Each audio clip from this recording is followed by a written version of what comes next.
Let's go.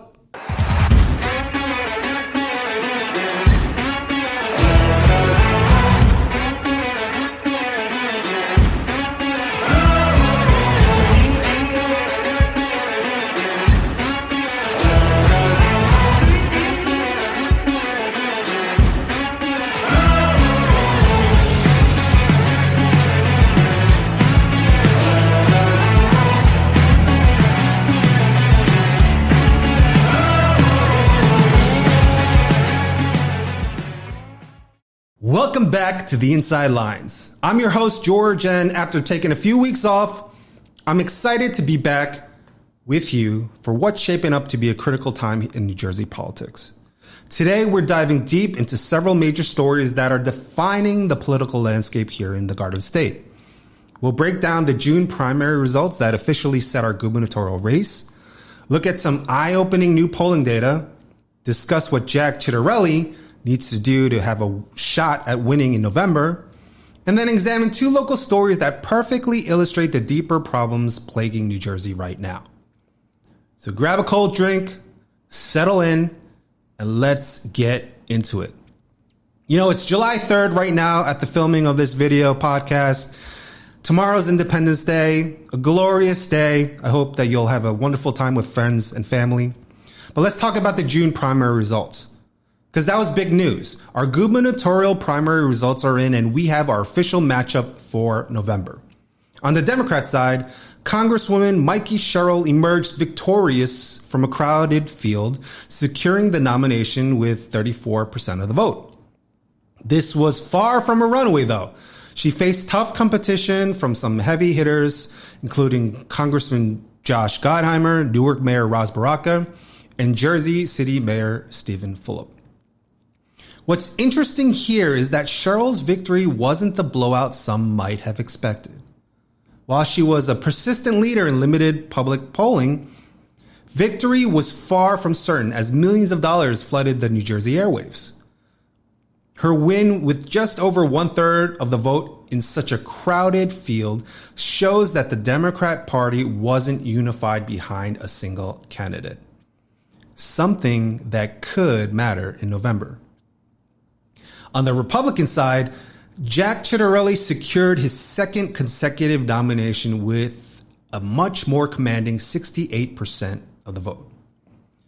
And you know what? Honestly, I think this was expected. Ciattarelli had strong name recognition from his 2021 race against Phil Murphy. And frankly, the Republican bench in New Jersey wasn't as deep as the Democrat field was. But here's what strikes me about these results. Sherrill's relatively narrow primary victory might actually be a blessing for her in disguise. She had to sharpen her message, build a broader coalition, and prove she could compete in a tough race. Meanwhile, Ciattarelli's relatively easy path to the nomination means he hasn't been battle tested in the same way this cycle. So, let's talk about what the early polling is telling us about this race, because the numbers are pretty revealing. The most recent Rutgers Eagleton poll, which was released this week, shows Sherrill leading Ciattarelli by a substantial margin, 51% to 31%, with 13% undecided. Now, before any Republicans listening start panicking or any Democrats start celebrating, let's put this into context. This is the first major poll of the general election matchup, and we're still 4 months out from Election Day. So a lot can happen. Also, this is just a poll, and we all know how accurate polls are, right? So let's take this with a grain of salt.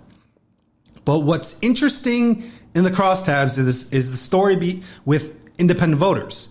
A plurality of independents are favorable towards Sherrill, 43% favorable to 16% unfavorable, but unfavorable toward Ciattarelli with 28% favorable to 40% unfavorable. This is a problem for Ciattarelli. New Jersey elections are won and lost with independent voters. And if these numbers hold, He's starting from a significant deficit.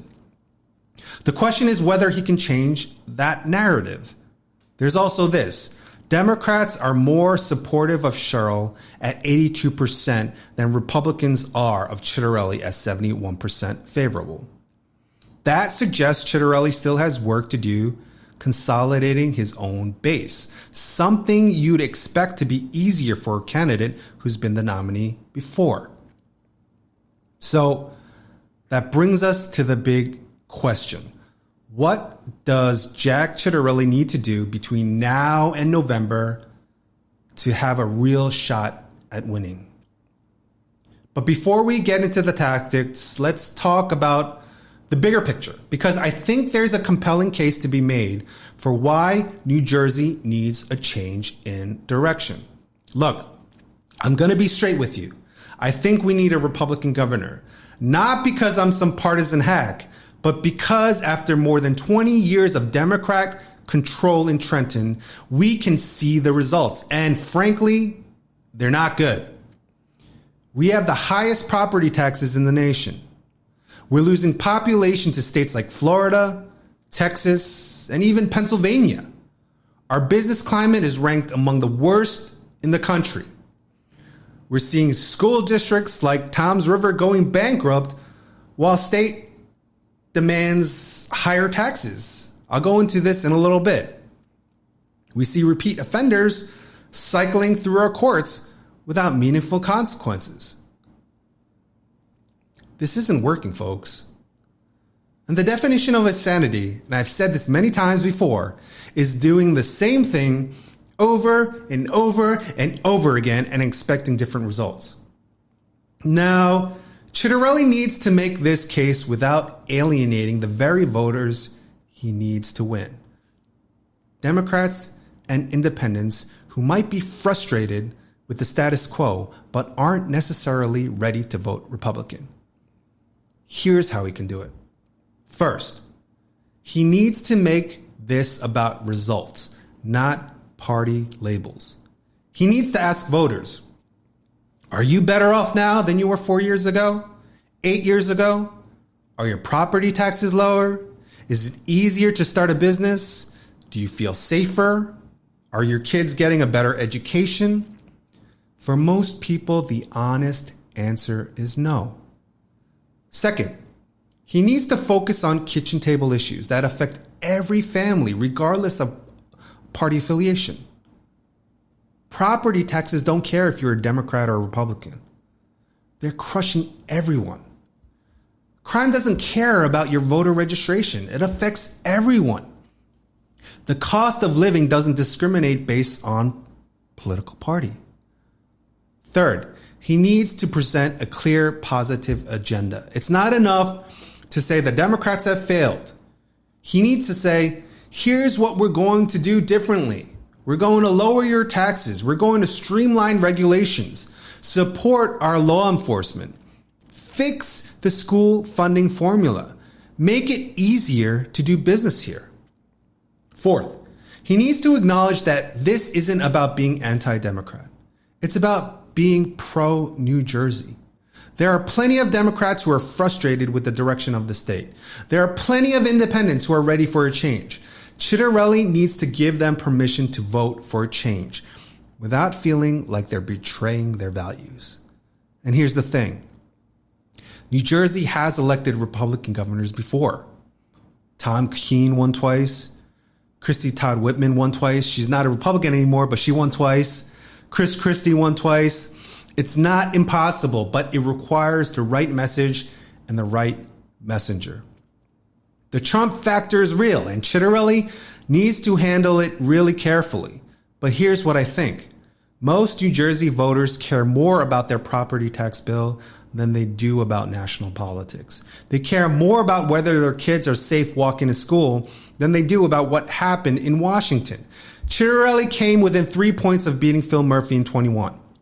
And that was with Phil Murphy being the incumbent with all the advantages that come with that. This time, there's no incumbent on the ballot. And the problems that Murphy left behind are still there. In fact, they've gotten worse.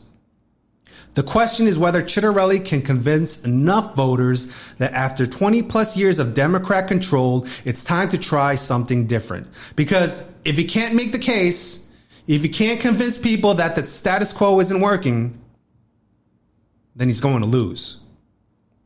So let's switch gears for a moment.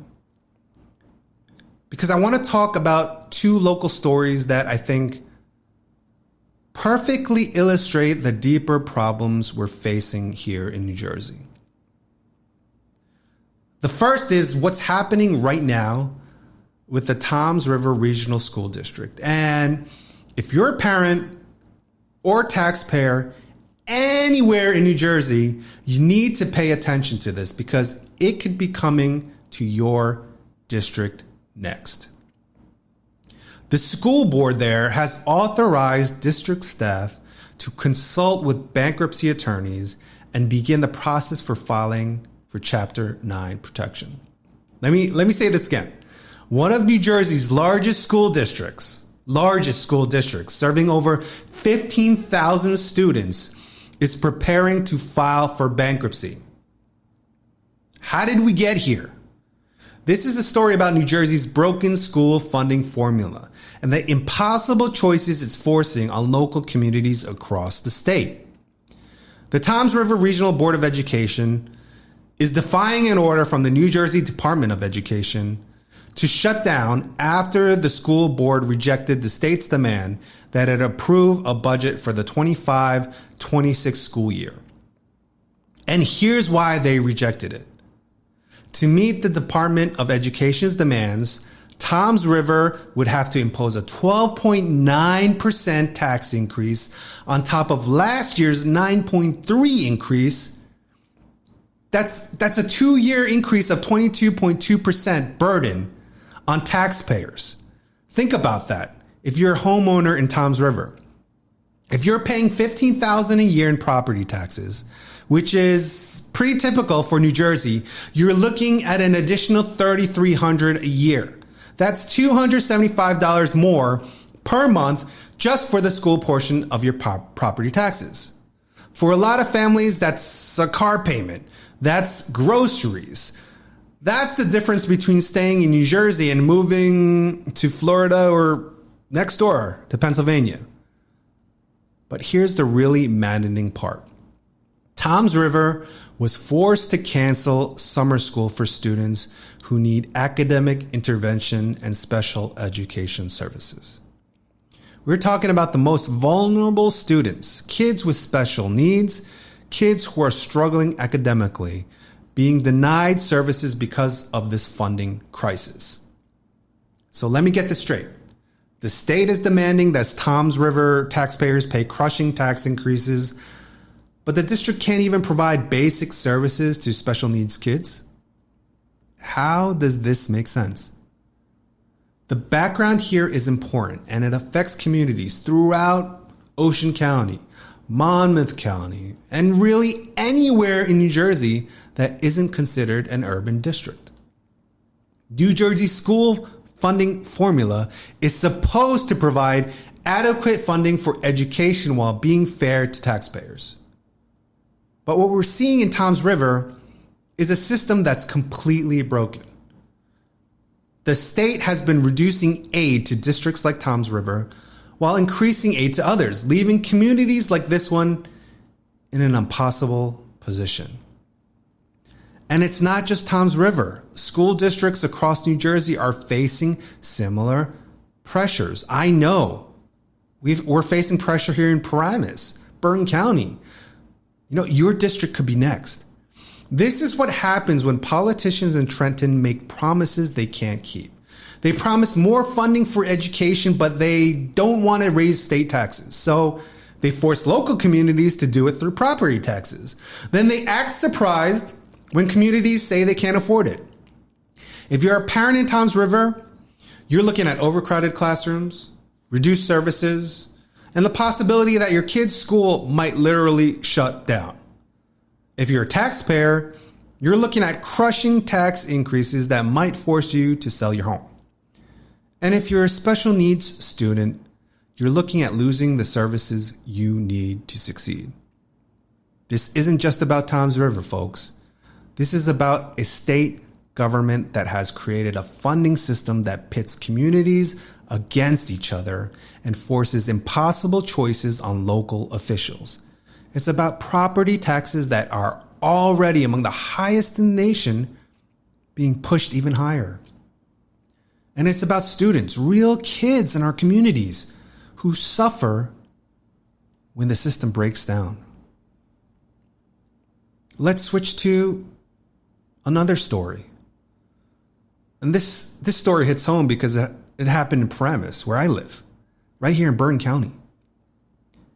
And it's the kind of story that makes you shake your head and wonder what the hell is going on with our criminal justice system.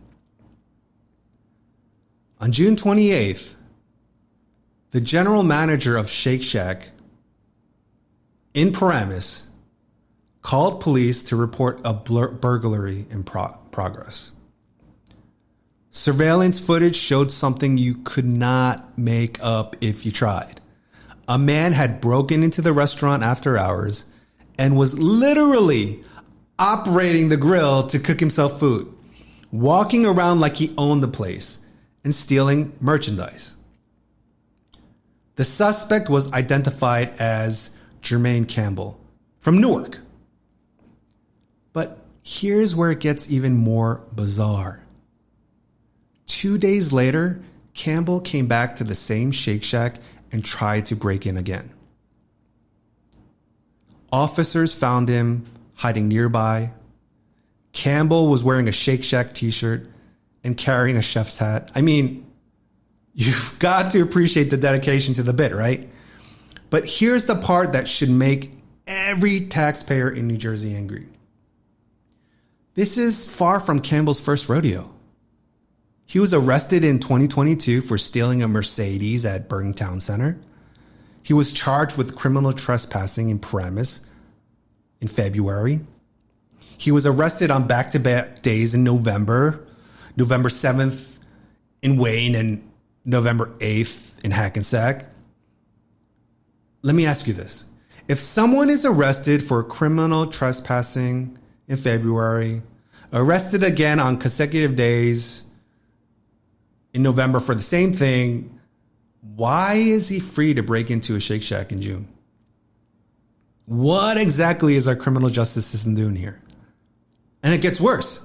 On the same day Campbell was arrested at the Shake Shack, police responded to another commercial burglary, and surveillance footage showed Campbell inside the building too.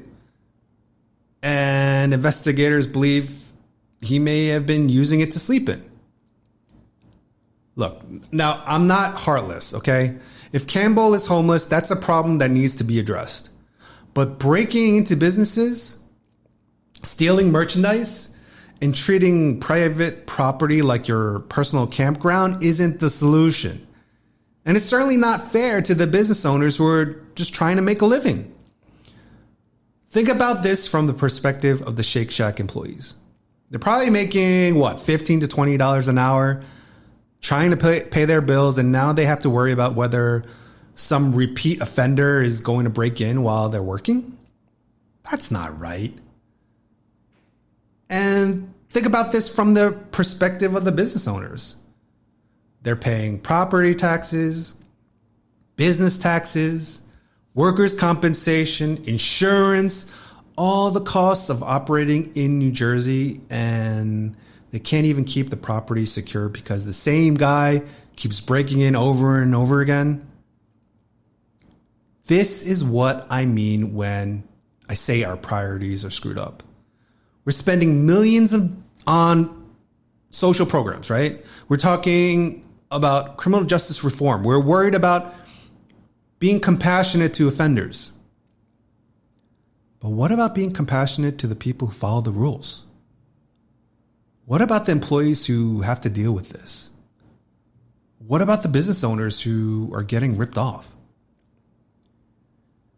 Campbell is now in Bergen County Jail, but based on his history, how long do you think he'll stay there. I think he's probably out already.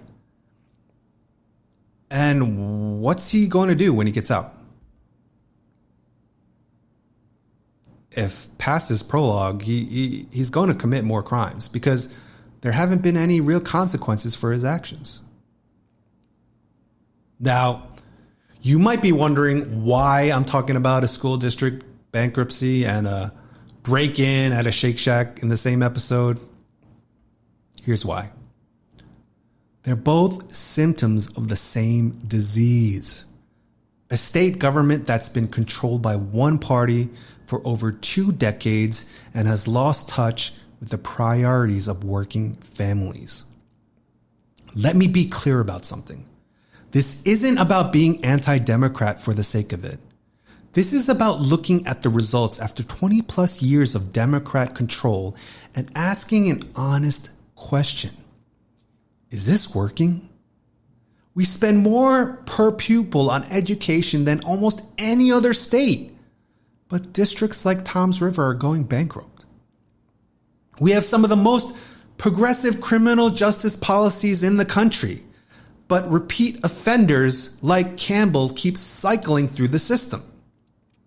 We have extensive social programs and talk constantly about helping people, but working families are fleeing the state because they can't afford to live here. The common thread isn't ideology. It's accountability. When one party controls the governor's office, both houses of the legislature, and most of the major cities for this long, what incentive do they have to change? Why would they shake up a system that keeps them in power? In Toms River, no one in Trenton is being held accountable for a funding formula that's driving school districts into bankruptcy. The same politicians who created this mess are the ones demanding the taxpayers pay more to fix it. Where's the accountability? In our criminal justice system, we're told that we need to be more compassionate, more understanding, more focused on rehabilitation. But what about being compassionate to the business owners who got robbed? What about being understanding of the workers who have to worry about their safety? What about focusing on the rehabilitation of communities that are being victimized? Here's what I think happened. The Democrat Party in New Jersey became so focused on checking ideological boxes that they forgot about delivering results. They became so concerned with being progressive that they stopped being practical. They became so worried about being politically correct that they stopped being effective. And the results speak for themselves. We're losing population. We're losing businesses. We're losing young people who can't afford to buy homes here. We're losing families who are tired of paying the highest property taxes in the nation for mediocre results. This is going to be a central issue in the governor's race. And it should be. Voters should be asking, after 20 plus years of Democrat control, are we better off? Are our problems solved? Are we moving in the right direction? I don't think the answer is yes. And I think a lot of Democrats and independents don't think the answer is yes either. Now, does that automatically mean we should elect a Republican? Not necessarily. But it does mean we should seriously consider whether it's time for a change in direction, whether it's time for fresh ideas, whether it's time for someone who's going to challenge the status quo instead of defending it. Look, Sherrill represents continuity with the policies that got us here. Ciattarelli represents change. The question is whether voters are ready for that change or whether they're comfortable with more of the same. Personally, I think we need to try something different because what we've been doing isn't working, and the people who are suffering are the working families who play by the rules, pay their taxes, and just want a fair shot at the American dream. So as we look ahead to the next few months, I want to talk about why this election really matters. Not just for Republicans, but for everyone who lives in New Jersey. We're at a crossroads. We can continue down the same path we've been on for the past 20 years, or we can try a different approach. And I think the choice is pretty clear when you look at where that path has led us. We have the highest property taxes in the nation. Think about that.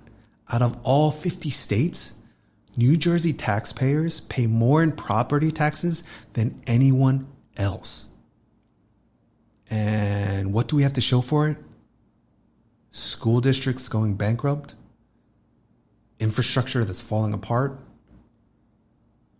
a business climate that drives companies away. We're losing population for the first time in our history. People are voting with their feet, and they're choosing Florida, Texas, North Carolina, Pennsylvania, states that don't punish success and don't make it impossible for working families to get ahead. Now, Sherrill is going to argue that she represents change because she's not Phil Murphy. But let's be honest. She's been in Congress for 6 years. She's been part of the same Democrat establishment that created these problems. She's voted with Nancy Pelosi 95% of the time. She's not going to challenge the status quo, people, because she is the status quo. Ciattarelli, on the other hand, represents a genuine alternative. He's got a record of standing up to his own party when necessary. He's got a business background and understands what it takes to create jobs. He's got a plan to fix our property tax crisis and reform our criminal justice system. But here's what I think is really important. This isn't about electing a Republican for the sake of electing a Republican. This is about electing someone who's going to shake up a system that's been failing us for decades. I'm going to be watching several things over the next few months. First, can Ciattarelli convince enough Democrats and independents that change is necessary? The polling shows he's starting from behind with these voters. But I think there's time to change that narrative, and if he can stay focused on the issues that matter to them, it can happen. Second, how does Sherrill handle the accountability question? She's going to have to defend a record of 20 plus years of Democrat control. How does she explain why things will be different this time around? Third, watch the fundraising numbers. Ciattarelli needs to prove he can compete financially, not just with Sherrill, but with the outside groups that are going to spend heavily, and they're going to spend heavy, to keep the Democrats in power. Fourth, keep an eye on how these local crises develop. The Toms River situation is going to be a test case for how the state handles these funding disputes.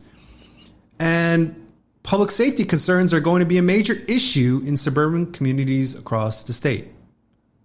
And finally, watch for whether voters are actually ready for change.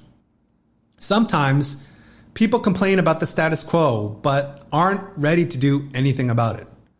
This election will tell us whether New Jersey voters are serious about wanting a different direction. I think they are. I think people are tired of being taken for granted. I think they're tired of politicians who promise change but deliver more of the same. And I think they're ready to give someone else a chance to solve these problems. But you know what? We'll see. That's why we have elections, right? That's going to do it for us today's episode of The Inside Lines. Thanks for sticking out with me, this deep dive into New Jersey politics and the issues that are affecting our communities right here at home. I want to hear from you. What do you think about these issues? Are you concerned about what's happening in Toms River? If you're in Ocean County, Monmouth County, Bergen County, or any other county in New Jersey? Are you worried this could happen to your school district? Do you think our criminal justice system is working when repeat offenders like Campbell keep cycling through without real consequences? How do you think the governor's race is going to shape up? Can Ciattarelli close the gap with Sherrill, or is this race already over? Are you more concerned about property taxes or public safety? Let me know. You can reach me, put a comment here on this video. If you've listened to this on a podcast, you can comment on Apple Podcasts or Spotify. Wherever you're listening right now, hit that subscribe button. If you found this episode helpful, please share it with your friends and family. Word of mouth is how we grow the show. And always leave comments. Send me a message. Let me know what topics you want me to cover on future episodes. This is your show as much as it is mine. I want to talk about the issues that matter to you in your communities. And if you know someone who should be a guest on this show, whether they're running for office, working on important issues, or just have an interesting perspective on New Jersey politics, send them my way. I'm always looking for great guests to join the conversation. New Jersey politics never sleeps, and neither do we. I'll be back soon with more analysis, more interviews, and more of the stories that matter to you here in the Garden State. Whether it's following up on the Toms River situation, tracking the governor's race, or diving into other local issues that are flying under the radar, I'll keep you informed. And look, Independence Day is tomorrow. I hope you and your family have a wonderful time spending it together, watching the fireworks, having a barbecue. But let's not forget why we celebrate that wonderful day, Independence Day. Until next time, this is the Inside Lines, keeping you connected to the politics and issues that shape our state.